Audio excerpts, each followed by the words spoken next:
Hello, good morning students. स्वागत है आप सभी का Mehta PG college online tutorial में। बीएससी पार्ट फर्स्ट सेमेस्टर का जो हमारा टॉपिक है बायोडाइवर्सिटी ऑफ प्लांट किंगडम, उसी में हमारा टॉपिक आज चल रहा है यूनिट फर्स्ट ऑसिलोटेरिया। ऑसिलोटेरिया एक बिल्कुल ही सिंपल और बैक्टीरिया से रिजेंबल एक एल्गी है, बिकॉज ये एल्गीज या ये जो बैक्टीरिया है ये प्रकाश संश्लेषण कर सकते हैं, दे आर फोटोसिंथेटिक। इसलिए हम इन्हें एक वर्ड बोल सकते हैं ऑटोट्रॉपिक, स्वयंपोषी हैं, इसलिए इन बैक्टीरियाज को हम एल्गीज के अंदर कंसिडर करते हैं। तो यहाँ पे आज का हमारा टॉपिक है Oscillatoria, an algae of oscillation by their oscillation movement, इसलिए हम इन्हें ऑसिलोटेरिया कहते हैं। मैं आपका lecturer Amit Kumar Sharma from Mehta PG college. तो यहाँ पर हमारा चल रहा है BSc part first semester first botany, topic is biodiversity of plant kingdom, और इसमें हमारा टॉपिक है ऑसिलोटेरिया लाइफ साइकिल। तो आज के हमारे इस टॉपिक में जो हमारे सभी हॉट टॉपिक्स हैं, कंटेंट्स हैं, वो हैं first point is systematic position. Means यहाँ पर जो हम सिस्टमेटिक पोजीशन या जो क्लासिफिकेशन है,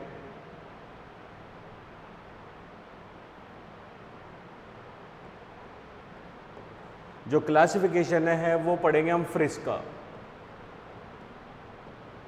जो हमने फर्स्ट स्लाइड्स के अंदर पहले ही इसको कंप्लीट किया हुआ है।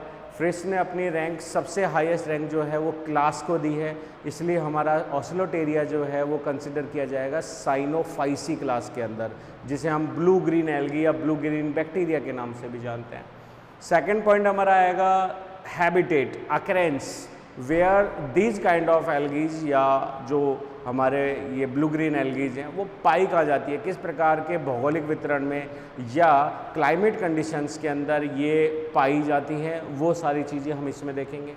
नेक्स्ट, जो ऑसिलोटेरिया वो एक फिलामेंटस एल्गी के रूप में आता है। उनके जो फिलामेंट है उनको हम ट्राइकोम कहते हैं। तो यहाँ पे ट्राइकोम की स्ट्रक्चर और उनकी कॉलोनीज़ का अध्ययन हम यहाँ पे करेंगे। उस ट्राइकोम की सिंगल सेल को हम यहाँ पे देखेंगे, सिंगल सेल्स कैसी हैं। हालांकि दीज आर बैक्टीरियाज, इसलिए ये प्रोकैरियोटिक टाइप के होते हैं।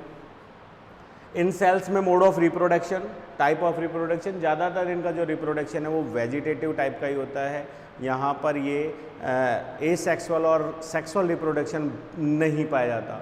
हाँ, कुछ स्पीसीज हैं जिसके अंदर सेक्सुअल रिप्रोडक्शन के अकॉर्डिंग यहाँ पर कुछ रिकॉम्बिनेशंस जो है वो ज़रूर देखने को मिलते हैं। एंड लास्ट में फाइनली लाइफ साइकिल के साथ साथ इकोनॉमिक इम्पोर्टेंस ऑफ ऑसिलोटेरिया, इसका बहुत महत्वपूर्ण योगदान है हमारे इकोसिस्टम में भी, बायोलॉजी के अंदर भी, प्लस पूरे के पूरे अडेप्टेशन या जो बायोडाइवर्सिटी आ रही है उसके अंदर भी। बहुत सारे कामों में सबसे मेन काम नाइट्रोजन फिक्सेशन संबंधित है।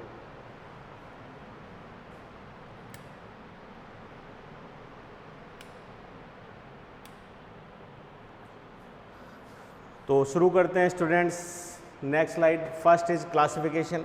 क्लासिफिकेशन में जो सबसे ऊपर रैंक दी हुई है दैट इज, यहाँ पर हम कह सकते हैं किंगडम कह सकते हैं। किंगडम अगर अपन यहाँ पे बात करेंगे तो किंगडम हमारे पास में पूरा का पूरा हो गया प्लेनेटी, या प्लेनेटी के अलावा हम यहाँ पे बात करें तो दीज आर प्रोकैरियोट्स। तो हम यहाँ पर दे सकते हैं क्लास से ऊपर हमारा जो किंगडम है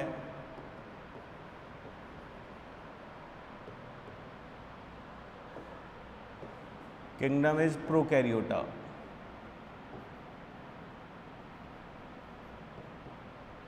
प्रोकैरियोटा मतलब जिनके अंदर स्पष्ट मेम्ब्रेन न्यूक्लियस प्रेजेंट नहीं होता।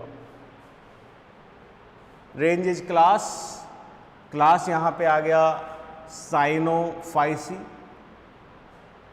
By the presence of C5 and erythrin, because they have blue green appearance, इसलिए हम यहाँ पे इनको साइनोफाइसी में रखते हैं। फाइसी, ये जो सुफिक्स लगा हुआ है ये है for resemblance of class. Order Oscillatoriales, ales for order. Family is Oscillatoria, और उसमें एसी इज सुफिक्स एसी। तो ऑसिलोटेरिएसी ये इसकी हो गया family, and genus is Oscillatoria. और इन जीनस में बहुत सारे स्पीसीज है जो हमारे भारतीय जलवायु के अंदर भी देखने को मिलती हैं। ओवरऑल लगभग 200 प्लस प्रजातियां ऑसिलोटेरिया की वर्ल्ड वाइड पाई जाती हैं, जिसमें से बहुत सारी प्रजातियां जो है अबाउट 40-45 प्रजातियां हमारे इंडियन वेजिटेशन के अंदर भी देखने को मिलती है। तो second slide is occurrence. Occurrence की अगर अपन बात करें तो अकरेंस का मतलब हो गया प्राप्ति स्थल।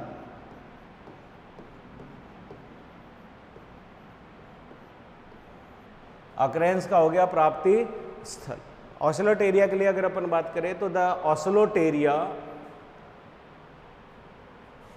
जिसे हम कह सकते हैं ऑसिलोटेरिया स्विंग।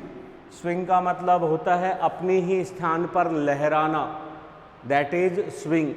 तो Oscillatoria is one of the simplest filamentous, तंतु में ब्लू ग्रीन एल्गीज के अंदर इसको कंसिडर किया जाता है। सबसे सरल स्वभाव, सबसे सरल आकार के होते हैं। The Oscillatoria is very common in moist places, नम और छायादार प्लेसेस के ऊपर ये पाए जाते हैं, which are rich in decaying organic, मृत कार्बनिक पदार्थ।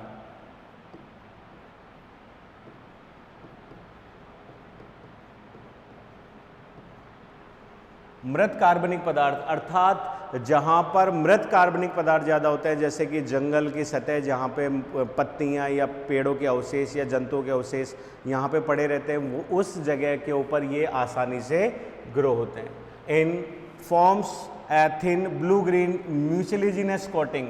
इनके जो तंतु हैं, प्रत्येक तंतु जो है वो एक म्यूसिलिजिनस शीट अर्थात श्लेष्मीय आवरण से घिरा रहता है, आवृत रहता है, और इसी से surface and edges object under following water. और यही सारी चीज़ें उसको सुरक्षित रखती हैं, जल के बाहर भी और जल के अंदर भी।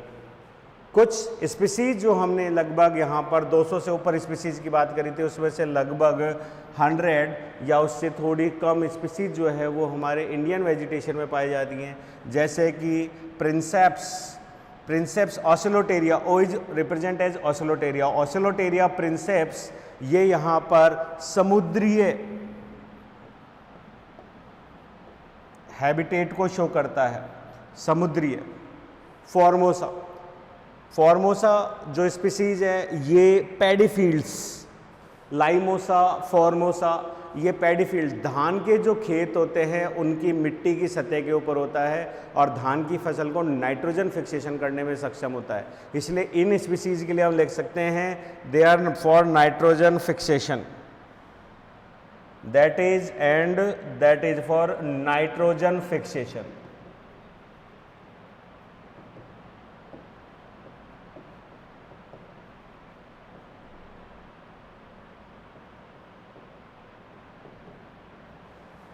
For nitrogen fixation. ब्रीविस ये एक क्रायोफाइट है, मतलब शीतलोद्भिद।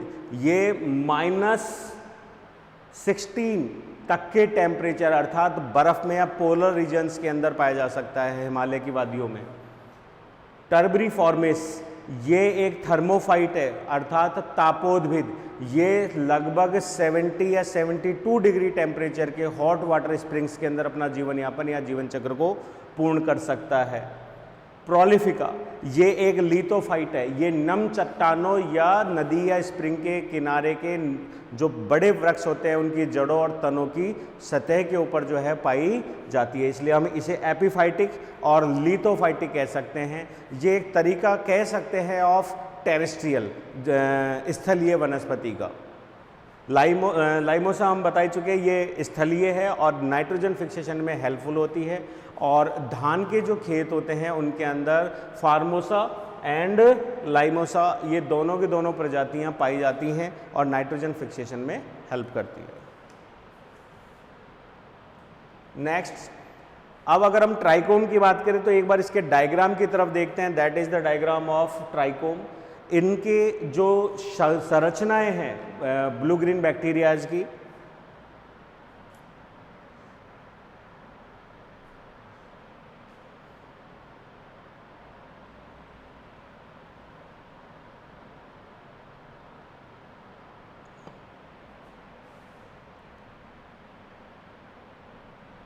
ऑस्लोटेरिया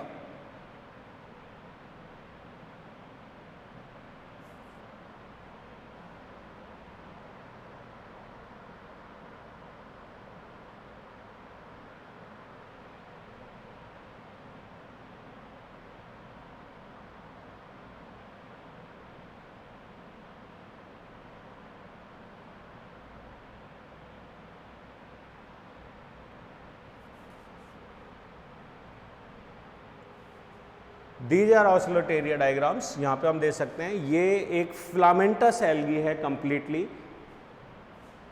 इसके लंबे लंबे फिलामेंट्स है जिसमें बहुत सारी सेल्स को इंक्लूड किया हुआ है। बिल्कुल बाल के समान गुच्छों के रूप में ये पाई जाती हैं और प्रत्येक कोशिका जो है वो अपने ऊपर एक श्लेष्मा का आवरण यहाँ पे सिक्रीट करती है, जिससे पूरी की पूरी कॉलोनी या जो फिलामेंट है वो श्लेष्मा से आबद्ध रहता है। ओके स्टूडेंट्स, तो यहीं पे ये बहुत सारे डायग्राम्स जो हमारे पास आ रहे हैं, ये सारे के सारे ऑस्लोटेरिया की अलग अलग स्पीसीज से हमने यहाँ पे देखे हैं। बिल्कुल फिलामेंटस दिखाई दे रही हैं और इन्हीं के अंदर ये जो छोटी छोटी लाइंस दिखाई दे रही है ये इनके सेपरेशंस हैं, जिससे हमको दो अलग अलग टाइप की सेल्स दिखाई देती हैं। तो यहाँ पर सेम डायग्राम को अगर हम देखें तो यहाँ हम कह सकते हैं कि कोशिका जो है उसकी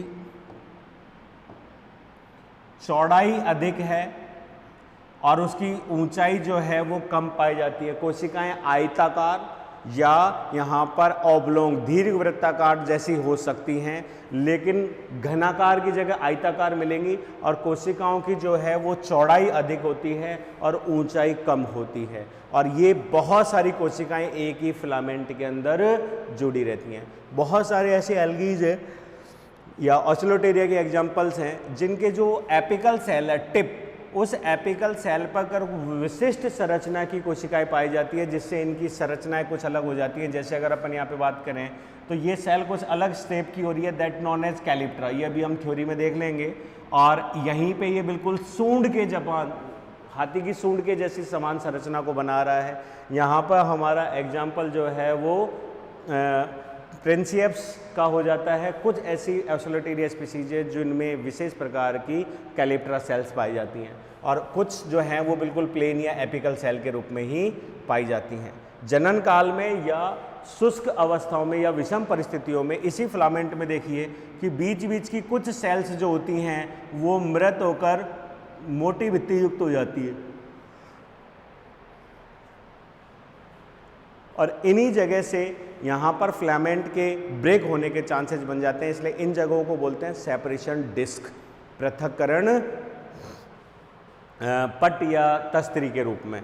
तो अब हम इसकी थ्योरी को देखें तो यहाँ हम कह सकते हैं कि फिलामेंट में कि plant body consist of single row of cells. यहाँ पर हमारा जो डायग्राम था वो कैसा था, बिल्कुल चपटी कोशिकाओं का एक पूरा का पूरा फिलामेंट, एक ही प्लेन में सारी की सारी सेल्स डिवाइड हो रही हैं। इससे एक फिलामेंट का निर्माण होता है। इसलिए हम कह सकते हैं कि plant body consist of single row of cells, एक कोशिकाओं की एक कतार के रूप में होती है, फॉर्मिंग द ट्राइकोम या अनब्रांच्ड फिलामेंट्स। ट्राइकोम और अनब्रांच्ड फिलामेंट, ये पॉइंट हमारे लिए इंपॉर्टेंट है कि फिलामेंट, एक सिंगल फिलामेंट जो है उसको बोला जाता है trichome, that known as trichome. तो हम फिलामेंट बोलने की जगह हम यहाँ पे टर्म यूज में लेंगे trichomes. With a very thin gelatinous sheath, ये एक जिलेटिनस आवरण से पूर्ण रूप से घिरा रहता है। बाहर से अगर हम इसको टच करके देखें तो हमें चिपचिपे पदार्थ का एहसास होगा, जो इसे शुष्कता में और जलीय वातावरण में प्रोटेक्शन प्रोवाइड करता है। फिलामेंट में भी आइदर अटैच्ड और फ्री फ्लोटिंग और रेयरली अकर सिंगली। हमने जो अभी डायग्राम देखे उसके अकॉर्डिंग हमने देखे कि फिलामेंट जो है वो अकेला पाया जा सकता है, ग्रुप में पाया जा सकता है, स्वतंत्र पाया जा सकता है या गुच्छे में भी कभी कभी ये अपनी कॉलोनी या क्लस्टर्स को बनाते हैं। The cells are broader than they are length but cylindrical.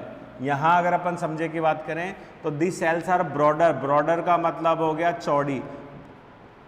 Sales जो हैं वो चौड़ी अधिक हैं, देन आइदर लेंथ, लंबाई की तुलना में चौड़ी अधिक हैं। इस वजह से कोशिकाएं तो आयताकार हैं, लेकिन सिलेंडर की समान भी हम कह सकते हैं, लेकिन कोशिकाएं जो हैं आकार में अलग टाइप शो करती हैं, चौड़ाई में अधिक और ऊंचाई में कम। The filament cells are similar except for the apical cell. पूरे ट्राइकोम की सभी कोशिकाएं, वेजिटेटिव कोशिकाएं समान होती हैं, केवल एक एपिकल सेल को छोड़कर। जो अभी हमने डायग्राम में देखा, इनकी एपिकल सेल्स अलग अलग शेप ले लेती है अलग अलग प्रजातियों में। Which is convex at the top. Convex का मतलब उत्तल आकृति, और मतलब डोम जैसी आकृति, गुम्बदाकार आकृति को ले लेती हैं। अलग अलग स्पीसीज में इनकी अलग अलग शेप है। कुछ कुछ के अंदर ये बिल्कुल त्रिकोणाकार हो जाती है, कुछ कुछ के अंदर ये बिल्कुल सूंड के समान संरचना को रखती है। The trichome show polarity. It possess characteristic apical cell. Trichome जो है वो पोलरिटी अर्थात ध्रुवीयता शो करता है। जिधर उसकी एपिकल सेल है उसको हम आगे का, और उसके पीछे वाले हिस्से को पीछे का या पश्चिम भाग के रूप में डिनोट कर सकते हैं। It may be cap like covered a thick membrane known as calyptra. और ये जो एपिकल सेल है ये एक विशेष मोटी भित्तियुक्त संरचना कैलिप्ट्रा से आवृत रहती है, जो अभी हमने डायग्राम में देखा। द एपिकल सेल में आल्सो बी कॉनिकल। ये कोन जैसी हो सकती है, डोम जैसी हो सकती है। डोम का मतलब होता है गुंबद, गुंबद जैसी हो सकती है, एक्यूमेट हो सकती है, ओव्यूल हो सकती है, अंडाकार हो सकती है, फ्लैटेंड हो सकती है, या फिर कॉन्वेक्स हो सकती है, चपटी हो सकती है, अवतलाकार उत्तल आकृति की हो सकती है, कॉइल्ड हो सकती है, ऊपर से सूंड के समान एक कुंडलित संरचना, अर्थात ये फिलामेंट ऊपर से जाए कुंडलित भी हो सकता है। According to the shape of the cap cell the species are identify. अलग अलग स्पीसीज में इनकी शेप कैलिप्ट्रा की उपस्थिति और उनकी कोशिकाओं की जो शेप है वो विशिष्ट है, जो उनकी पहचानने में मदद करती हैं। Fresh filament is observed under microscope. Specific oscillating movement is observed. अगर बिल्कुल जीवित और ताज़ा फिलामेंट का हम अध्ययन करें तो अंडर माइक्रोस्कोप वो हमें हिलते हुए ऑसिलेशन मूवमेंट को करते हुए देखेगा, ठीक है, इसीलिए इसका नाम पड़ा है ऑसिलोटेरिया। Next, cell structure. अकेली कोशिका की अगर अपन बात करें तो यहाँ पे एक डायग्राम से हम रिप्रेजेंट करने की कोशिश करते हैं सेल को। तो ये हो गई नेबर सेल, और ये सेपरेशन डिस्क दोनों के दोनों सेल्स के बीच में, और ये हो गई एक सिंगल वेजिटेटिव सेल, और यहाँ पर हम इसे ड्रॉ कर लेते हैं एक अनादर सेल के रूप में, और इसी के ऊपर ये हो गई श्लेष्मीय परत, म्यूसिलेजिनस शीथ, जो पूरी के पूरे आवरण को घेर कर रखती हैं।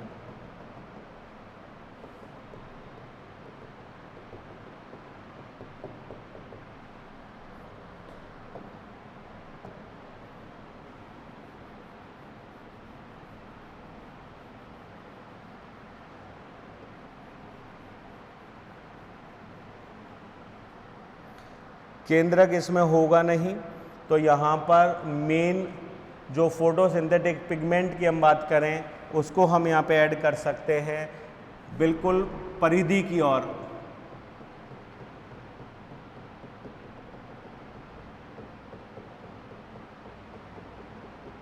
कलरफुल पिगमेंट जो है वो हमें देखने को मिलेगा।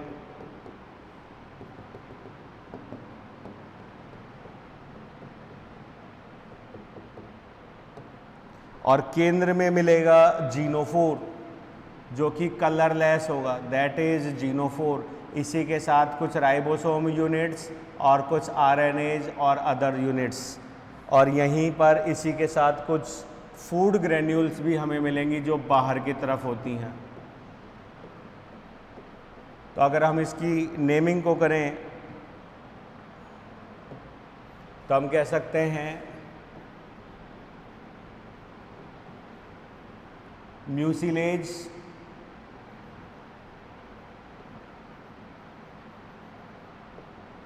म्यूसिलेज शीथ या coating, that represent as cell wall, जो कि बनी हुई है पेप्टिडोग्लाइकेन। अंदर की तरफ हमें मिलेगी plasma membrane,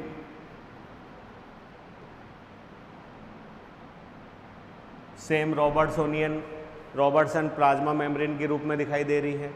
next that is cytoplasm. Cytoplasm के दो डिस्टिंक्ट मोड्स यहाँ पे हमको देख रहे हैं, जो कि पेरिफेरी की तरफ है, परिधि की और बाहर की ओर, that known as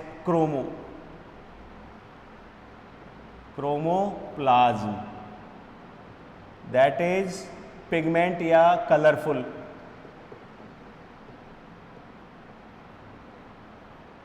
that is pigmented. इसमें पिगमेंट्स पाए जाते हैं, अर्थात वर्णक पाए जाते हैं। उसी के अलावा इसके अंदर मिलता है फूड रिजर्व, फूड ग्रेन्यूल, भोजन कणिकाएं। भोजन कणिकाएं मुख्य रूप में यहाँ पे है साइनोफाइसियन स्टार्च, फैट, ग्लाइकोजन और कभी कभी ऑयल ड्रॉपलेट्स के रूप में मिक्स फूड जो है वो यहाँ पे देखने को मिलता है। तो ये हमारे लिए सबसे इम्पॉर्टेंट है एक चीज़ कि बाहर की तरफ हमें मिल रहा है क्रोमो, और केंद्र की तरफ जो हमको मिल रहा है दैट नॉन एज जीनोप्लाज्म, या इसे हम सेंट्रोप्लाज्म भी बोल सकते हैं, that also known as colourless.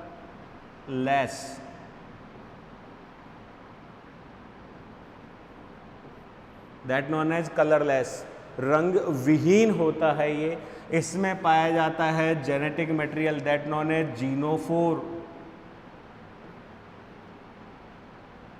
Genophore का मतलब होता है एक तरीके से प्रिमिटिव न्यूक्लियस टाइप, मतलब कंप्लीट जेनेटिक मटेरियल है without any membrane. Nuclear membrane इनके अंदर नहीं पाई जाती है, या जीनोफोर को बोल सकते हैं न्यूक्लियोइड, दैट ऑल्सो न्यूक्लियोइड, केंद्र काभ, जीनोफोर या न्यूक्लियोइड। उसके अलावा यहाँ पर हमको मिल सकते हैं 70S type ribosomes.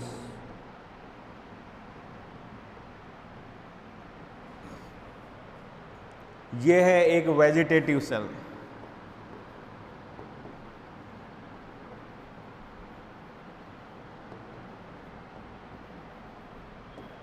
Typical vegetative cell. तो हम एक बार थ्योरी को देख लें। सेल स्ट्रक्चर, जी cells are trichome, in trichome similar in structure, सभी कोशिकाएं बिल्कुल समान हैं और सभी प्रोकैरियोटिक ऑर्गेनाइजेशन जो है उसको शो करती हैं। उसके अलावा ultra structure of cell show that the well defined nucleus is absent. Ultra structure ये शो कर रही है कि इनके अंदर एक सत्य या मेम्ब्रेन बाउंड न्यूक्लियस जो है वो एब्सेंट है। इसी के साथ में जो कोशिकांग है जैसे कि mitochondria, endoplasmic reticulum, Golgi, chloroplast, ऐसी संरचनाएं इनके अंदर नहीं पाई जाती हैं। क्लोरोप्लास्ट नहीं पाया जाता है, लेकिन थाइलेकोइड मेम्ब्रेन एंड पिगमेंट जो है साइटोप्लाज्म के अंदर पाई जाती हैं। This cells have well developed cell wall.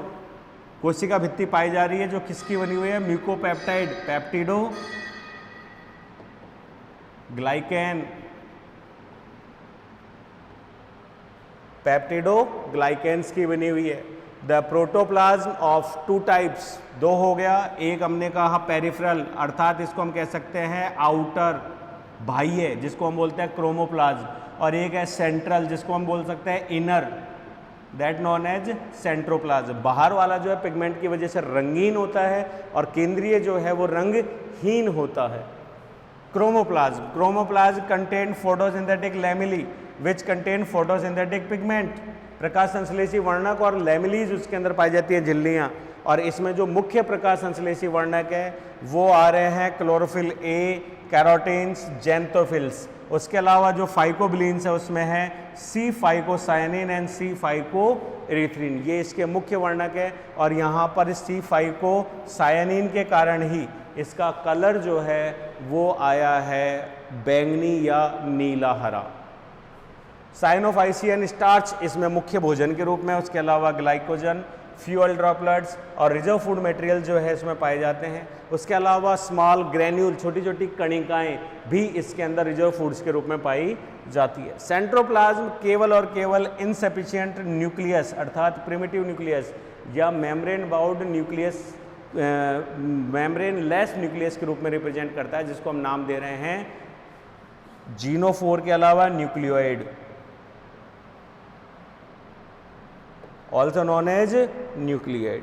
It is represented by DNA fibers, RNA, 70S ribosomes and enzymes. उसके साथ साथ इसमें इसका खुद का DNA रेप्लिकेशन, ट्रांसक्रिप्शन, ट्रांसलेशन संबंधित जो पूरी मैकेनिज्म है उनसे रिलेटेड जो फैक्टर्स और एंजाइम्स हैं, प्लस 70S टाइप राइबोसोम्स, अर्थात ये सारी चीज़ें रिजेंबल करती हैं बिल्कुल बैक्टीरियाज को, उसके समान इसकी संरचना पाई जाती है।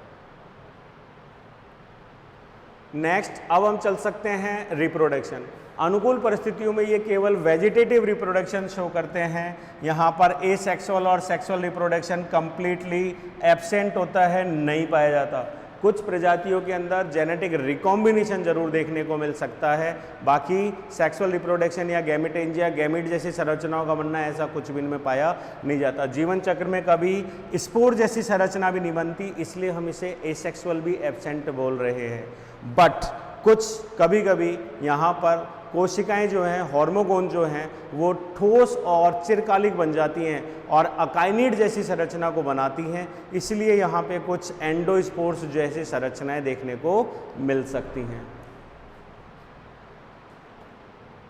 तो वेजिटेटिव जो रिप्रोडक्शन हमारा मोड है, that is vegetative reproduction. Vegetative reproduction की अगर हम बात करें तो हम कह सकते हैं by fragmentation it occurs due to the accidental breakage of the filament. अगर किसी कारण से दुर्घटनावश ट्राइकोम के फिलामेंट एक दूसरे में उलझे हुए हैं और अगर उनमें ब्रेकेज हो जाता है तो जितने भी सेगमेंट्स टूटे, 2 ब्रेकेज लगेंगे तो 3 सेगमेंट टूटेंगे, 4 अगर ब्रेकेज लगेंगे तो 5 सेगमेंट्स टूटेंगे। तो ये जो सेगमेंट्स का जो ब्रेकेज है, प्रत्येक सेगमेंट की कोशिका वापस डेवलप होकर एक कंप्लीट फिलामेंट को बनाने की कैपेबिलिटी रखती है। तो एक्सीडेंटली ब्रेकेज बिटवीन इन सम इंसेक्ट्स और एनिमल्स, कोई ने तोड़ दिया, खा लिया, शुष्कता आ गई, या जो अभी हमने पढ़ी थी नेक्रिडिया, सेपरेटिंग डिस्क बन गई, जिसकी वजह से फिलामेंट जो है वो बीच में से टूट गया।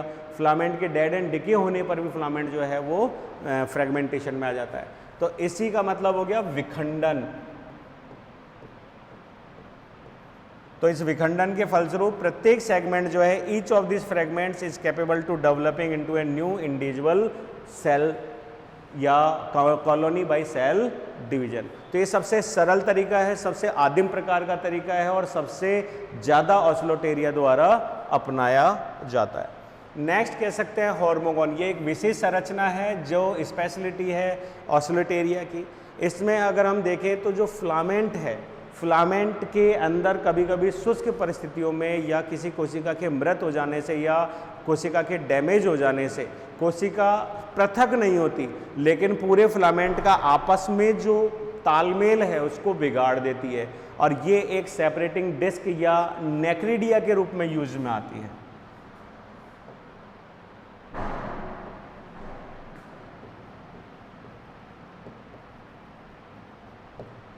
एक नेक्रिडिया के रूप में यूज में आती है और यहीं से फिलामेंट जो है वो कभी कभी सेपरेट हो जाता है। लेकिन यहाँ पे अगर आप इस डायग्राम में देखें तो इस फिलामेंट में 2 नेक्रिडियाज बनने के कारण बीच की जो कोशिकाएं हैं वो फ्रेगमेंटेशन नहीं हुई हैं, और ये कोशिकाएं फूड स्टोरेज करके और अपनी सेल वॉल को मोटा बनाकर किस में कन्वर्ट हो जाती है, हार्मोगोन्स में कन्वर्ट हो जाती हैं। Harmogonia या harmogons are short segment in trichomes which consist of few cells. That complete area is converted into harmogone. Harmogons are formed due to the formation of separation disc. नेक्रिडिया के बनने की वजह से हार्मोगोन्स जो है इनका निर्माण होता है। ये भी एक विभाजन का यहाँ पर परफेक्ट तरीका है।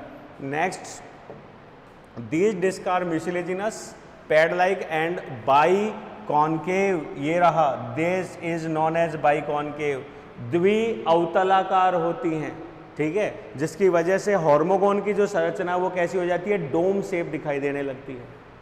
These are formed by the death of 1 or more cells in the filament. Filament में कोशिकाओं के मरने या डिके होने से इनका निर्माण होता है। These mucilaginous filled death cells is also called necridia. इन्हें हम नेक्रिडिया के नाम से भी जानते हैं। नेक्स्ट यहाँ पर ऑसिलेटेरिया में एक स्पेशलाइजेशन और है जिसको हम कह सकते हैं ऑसिलेटेरिया का मूवमेंट। ऑसिलेटेरिया मूवमेंट यहाँ पर 3 तरीके से दिखाता है, क्योंकि इसका जो फिलामेंट है वो बहुत लंबा है। दूसरा, ये फिलामेंट जो है वो सतह पर जो है इरेक्ट पोजीशन के अंदर भी हमको मिलता है। दूसरा, इसका एक बेस जो है वो किसी धरातल से चिपका हुआ, और जो एपिकल है, कैलिप्ट्रा है, वो कैसी है, वो यहाँ पर पाई जाती है स्वतंत्र। एक दूसरा, अगर सभी कोशिकाएं एक जैसी हों, नीचे मोटी और ऊपर पतली, तो नहीं दिखेगा मूवमेंट, लेकिन इसमें पूरे फिलामेंट की सारी कोशिकाएं एक जैसे आकार की, और जो कैलिप्ट्रा है वो एक अलग ही मोटी और भारी कोशिका के रूप में इसके ऊपर विद्यमान हो जाती है, जिसकी वजह से छोटा सा भी कोई अगर वेव आती है या कोई हवा आती है या पानी का करंट आता है, जिसकी वजह से ये एक मूवमेंट शो करती है। तो फर्स्ट, अगर हम इसे अपनी जगह पर फिक्स रखें और केवल यहाँ पर इसको इतना और इतना एक ही एक्सिस के ऊपर क्या करें, मूवमेंट दिखाएं, that movement is known as oscillation movement. घड़ी के पेंडुलम के समान इसको बोलते हैं ऑसिलेशन मूवमेंट, बिल्कुल घड़ी के पेंडुलम के समान। अर्थात ये है ऑसिलेटेरिया का मेन फिलामेंट, और अगर ये क्लॉकवाइज और अगर ये एंटी क्लॉकवाइज घूमता है अपने ही अक्ष पे, तो इसको हम बोलते हैं ऑसिलेशन मूवमेंट, अर्थात घड़ी के पेंडुलम के समान। That is oscillation movement. घड़ी के पेंडुलम के समान यहाँ पर ये फिलामेंट जो है वो घूम रहा है।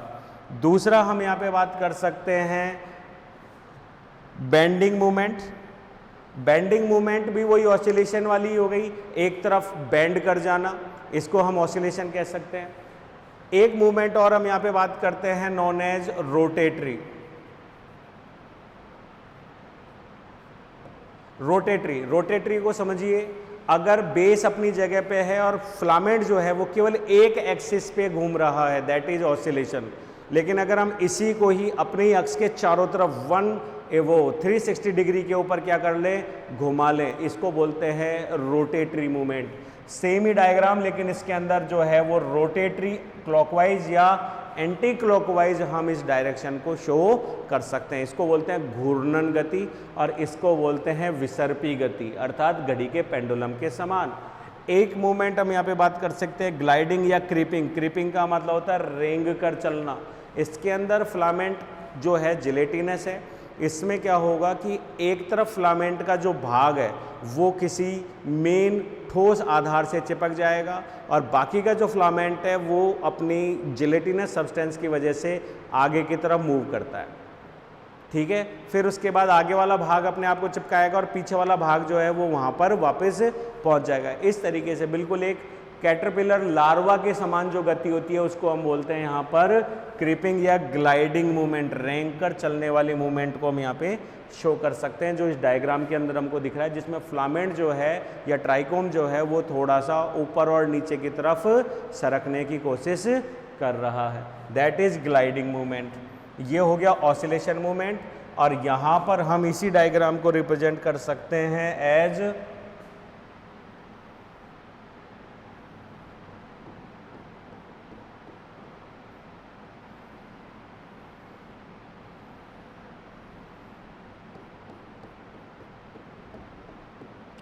that is in clockwise या anti clockwise, that is rotatory movement. Okay students, तो आज की क्लास में इतना ही, जिसमें हमने कंप्लीट लाइफ साइकिल को कंसिडर किया ऑफ ऑसिलेटेरिया। नेक्स्ट क्लास में हम पढ़ते हैं नॉस्टॉक।